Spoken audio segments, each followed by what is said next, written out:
စိတ်နှလုံးအကြံစီတို့သည်လူနှင့်ဆိုင်ကြ၏ရှာနှင့်ပြန်ပြောချက်ကိုကထာဝရဘုရားပိုင်တော်မူ၏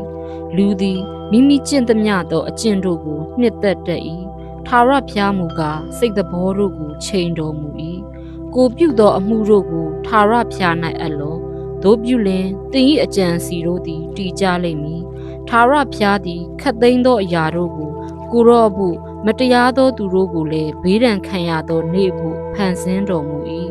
မာနကြီးသောသူအပေါင်းတို့ကိုထာဝရဘုရားဆက်ဆုပ်ယွန်ရှာတော်မူ၏သူတို့သည်အသင်းဖွဲ့တော်လဲအပြစ်ဒဏ်နှင့်မလွတ်ရကြဂယုဏတရားနှင့်သစ္စာတရားအားဖြင့်အပြစ်ပြေတတ်၏ထာဝရဘုရားကိုကြောက်ရွံ့သောသဘောအားဖြင့်ဒုစရိုက်ကိုရှောင်တတ်၏လူကျင့်သောအကျင့်တို့ကိုထာဝရဘုရားသည်နှစ်သက်သောအခါထိုသူ၏ရန်သူကိုပင်သူနှင့်တင့်တင့်စေတော်မူ၏ဖြောင့်မတ်ခြင်းပါရမီနှင့်ရှင်သောဥစ္စာအနည်းငယ်သည်မတရားသဖြင့်ရသောဥစ္စာအများထက်သာ၍ကောင်း၏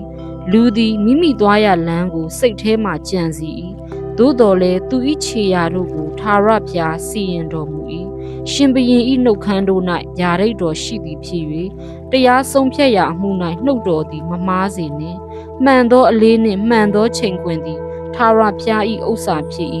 အလေးအိတ်၌ပါသမျှသောအလေးတို့သည်စီရင်တော်မူရာဖြစ်ကြ၏ရှင်ဘုရင်ပြုသောဒုစရိုက်သည်ဆက်ဆုပ်ယွန်ရှာဖွယ်ဖြစ်၏အကြောင်းမူကားယာဇပလင်သည်ဖြောင့်မတ်ခြင်းအားဖြင့်သာတည်တတ်၏ဖြောင့်မတ်သောနှုတ်ခမ်းတို့သည်ရှင်ဘုရင်နှစ်သက်ရာဖြစ်၏မှန်ကန်စွာပြောသောသူကိုရှင်ဘုရင်ချစ်တတ်၏ရှင်ဘုရင်၏အမျက်သည်သေမင်းတမန်ကဲ့သို့ဖြစ်၏သို့တော်လည်းပညာရှိသောသူသည်အမျက်တော်ကိုဖြေတတ်၏ရှင်ဘုရင်မျက်နာပွင့်လန်းသောအားဖြင့်အသက်ချမ်းသာရ၏ကျေးဇူးတော်သည်နောက်ရွာသောမိုးတိမ်ကဲ့သို့ဖြစ်၏ရွှေကိုရတတ်ခြင်းထက်ပညာကိုရတတ်ခြင်းသည်အလွန်ကောင်း၏ငွေကိုအမျက်မထားဉာဏ်နှင့်ပြည့်စုံခြင်းကိုအမျက်ထားเสียအလွန်ကောင်း၏ဖြောင့်မတ်သောသူလိုက်သောလမ်းမူကားဒုစရိုက်ကိုရှောင်ခြင်းသည်ထိုလမ်းမှမလွဲဘဲ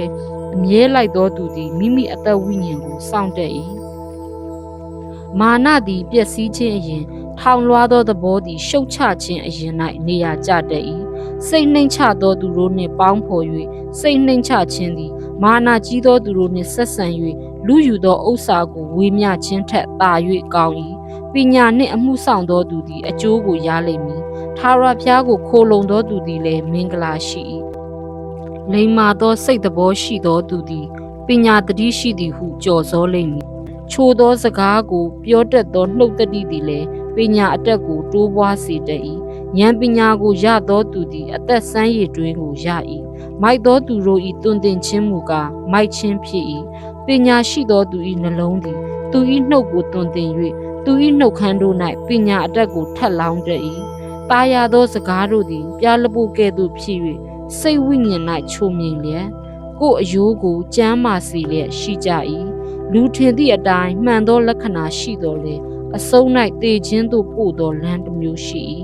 အလုတ်လုတ်သောသူသည်မိမိပါဇက်တောင်းသောကြောင့်မိမိအဖို့လှုပ်တတ်၏အဓမ္မလူသည်မကောင်းသောအမှုကိုကြိုးစား၍ကြံစီတတ်၏သူ၏နှုတ်ခမ်း၌လောင်သောမီးကဲ့သို့ရှိ၏သဘောကောက်သောသူသည်ရန်မျိုးစေ့ကိုကျဲတတ်၏ဂုံးတိုက်သောသူသည်လည်းမိတ်ဆွေတို့ကိုကွဲပြားစေတတ်၏ကြမ်းကြုတ်သောသူသည်အိမ်နီးချင်းကိုချော့မော့၍မကောင်းသောလမ်းထဲသို့သွေးဆောင်တတ်၏ကောက်သောအကြံကိုကြံစီခြင်းကမျက်စိမှိတ်၍နှုတ်ခမ်းတို့ကိုလှုပ်သဖြင့်စိုးရုပ်သောအမှုကိုပြီးစီးတတ်၏